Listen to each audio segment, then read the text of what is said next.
Hey, Temple of Chaos just got reset, and these are my day 1 impressions. I did some theory crafting and I managed to get rank 1. Of course, this is just day 1, so I'm probably going to fall far behind, especially once I share some of my tricks that I used. I still have 1 entrance left. I'm gonna keep it for later, when the scramble for ranks actually begins. So what am I using? What are we doing? So the mechanics are very similar to the previous iteration of the boss, except this time it doesn't seem to cripple you nearly as much because it doesn't have any attack breaks. Instead, it sometimes tends to freeze you, it puts heal block on you, and it's just way less obnoxious to deal with the boss actually hitting you. Nevertheless, we want to avoid the boss hitting you as much as possible, just like in the previous iteration. Let's look at the setup. In the first stage we have Seek into Helia, into Chow, into Ramahan, into Lucas. Why did I choose these units in particular and why I chose this turn order? So the unit choice is pretty self-explanatory. Chow has a damage passive, so as always we're just looking for damage passives, and then we have 2 defense breakers. Ramahan has skill 1 100% application of defense break, and his other 2 skills are there just to kind of hit hard in case something goes wrong. And the philosophy is that we always have a defense breaker that does more damage into a damage dealer that does less damage. That way we have the most consistent damage output. So we have the support on triple fight if possible, and then damage dealers on rage, right? So Seek on triple fight, Helia on triple fight. I have no clue how much accuracy you need, so I went super safe with 80. On triple fight, 100 crit rate. I should have gone for 70 crit rate because I completely forgot that Seek has crit buff. Chow is on a rage set, bunch of damage on water, and first attack crit damage. Ramahan just bunch of damage on water and skill 1 accuracy. And then Lucas, a bunch of damage, once again overstacking a bunch of crit rate. You only need 40 on him, we have 80.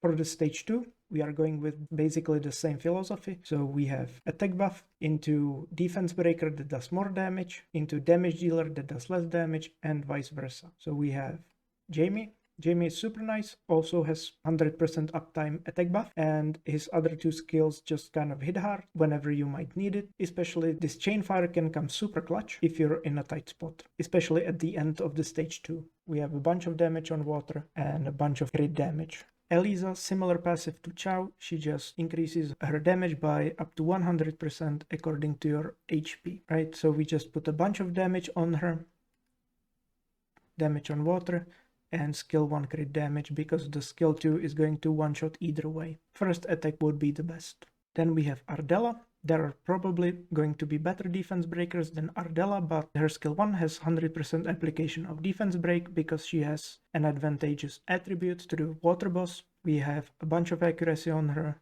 damage on water, and whatever makes her skill hit hard. And lastly, we have Momo because her passive is the strongest damage passive that we have in the game, as far as I know, so we're just using that. We have a bunch of damage on water and skill 1 crit damage because skill 2 is once again going to kill anyways. We are focusing our best runes on team 2 because in team 2 we just need to deal way more damage than in team 1. And then for third stage we're using exactly the same setup as in the previous rotation, except this time we put Madeline and Homunculus on Violent. And looking back, I would also put the Holy Berry Cookie on Violent Fight. That way we are less reliant on getting the grades, which just allows us to squeeze out more skill 3s from our Katarina. Right, the turn order I chose is Pontos into Madeline, Katarina, then Homunculus and Holy Berry Cookie. If you don't have Pontos, which most of you will not, you can just put Chloe in here and you will kind of have to waste the first rotation. So either you immediately buff the immunity from Chloe and extend it with Madeline and then go straight for skill 3s on Katarina without attack buff for the first rotation. Or what I would suggest is that you go for skill 1 on the Chloe, you buff attack, go skill 1 Katarina, don't reduce cooldowns on these 2, and then buff immunity with Chloe on her second turn and then start reducing the cooldowns. I use Pontos because it just allows me to squeeze in one more sort of discharge on this Katarina. And these are the stats on the Katarina. So she has a bunch of damage and a bunch of damage on water and skill 3 crit damage. The other units are just there to be properly speed tuned and their stats don't really matter, but you might as well just put a bunch of damage on them regardless.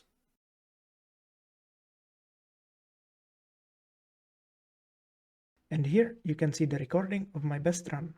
Once again, if you like this type of content, don't forget to hit the like button, let me know in the comment section down below the video, and consider subscribing. That's it for this video, and see you in the next one. Goodbye.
What does perfect even mean?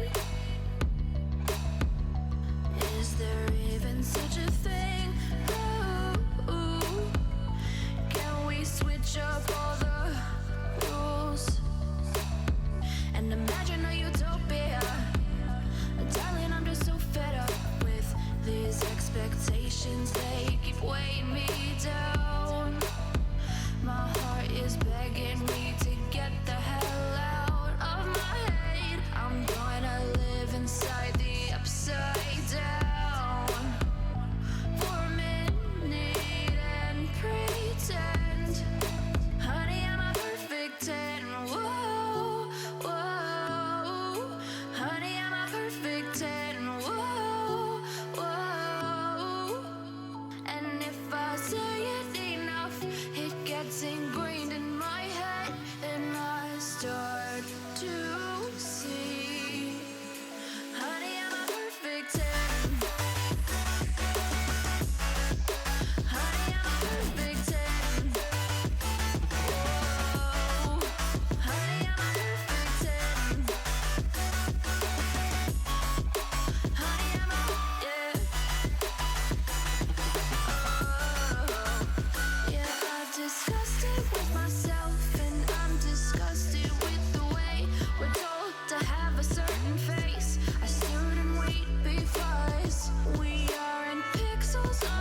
expectations, they keep weighing